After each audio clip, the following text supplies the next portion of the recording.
哎呀，这马桶绝对有货呀！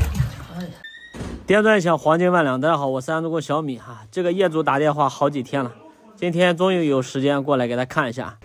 这个马桶说漏水很严重，先把它的水关一下。人家这个房子设计的有点意思，在这个位置还有一个管道井，如果要爬进去的话，要瘦一点才可以。哎，现在水是关掉了。这还是一个老式的直冲马桶，马桶的周围呢，这个胶打的可真不少。不过这种打胶的方法是治标不治本，看里边应该打胶都打了2、3次了吧，里边漏的肯定很严重，把这个多余的胶呢先割掉。哎呀，哎呀。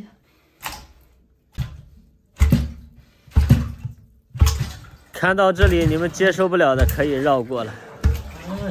像这样的马桶大概都漏了好几年了吧，短期不可能漏成这个样子。看一下这个水箱，水箱里面沉淀的这个泥，感觉都老厚了。遇到这样从底部漏水的马桶呢，其实要处理问题的话，得从根上来。你在它的边缘打多少胶都无济于事。看这个马桶，3孔马桶，中间这个孔呢是出厂封死的，不过前面这个盖子呢肯定早就脱落了，所以建议大家买马桶的时候一定要考虑买个单孔的，不要买这种双孔的或者3孔的。这种马桶我跟你说，漏水的概率90%，那只不过是一个时间的问题。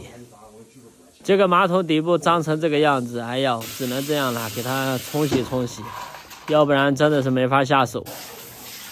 咱们来呢就是处理问题的，如果过来糊弄它呢，打点胶走了也不是咱的风格。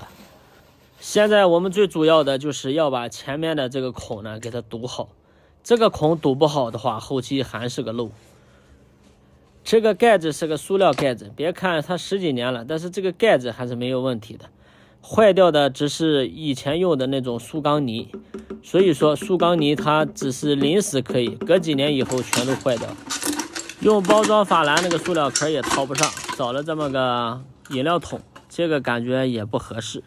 哎，在客户家找到这么个盖子，这个感觉行，大小也合适。稍微的修理一下，然后比对，哎，这个完全可以。在这个周围呢打满玻璃胶。然后在盖子的内侧呢也多打一点，保证它粘得结实粘得牢。现在1桶玻璃胶那么贵，哎呀，感觉在这里把半桶玻璃胶都用了，10几块钱的玻璃胶就为堵这个孔。哎呀呀呀呀，打多了，浪费，太浪费了。不过这一次处理好以后，估计它是漏不了了。打胶之前，这个清理地面的工作一定要做好，只有地面保持干燥啊，这个马桶呢再粘的话才更加结实。重新呢换了一个法兰，这个法兰呢是比较好一点的。这马桶的年龄没我大，估计也差不多了，20年估计是有了。搞这种厚一点的法兰呢，排污口对上去，然后使劲一压，这样漏水的可能性几乎为0。现在接通水源开始上水，水箱里面的水呢还是比较浑浊的。像这种情况呢，我们要把水箱里面的水给它晃起来，然后多冲几次，把这个脏水呢全部都冲走。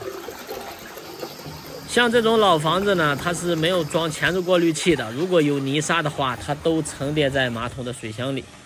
反复冲个4、5次，然后再看有没有漏水的痕迹。哎，现在一点漏的痕迹都没了，可以打胶了。这个水箱的水已经很清澈了。业主说针对这种问题之前也处理过，不过每次都是打胶，其实打胶一点用都没有，总得彻底处理。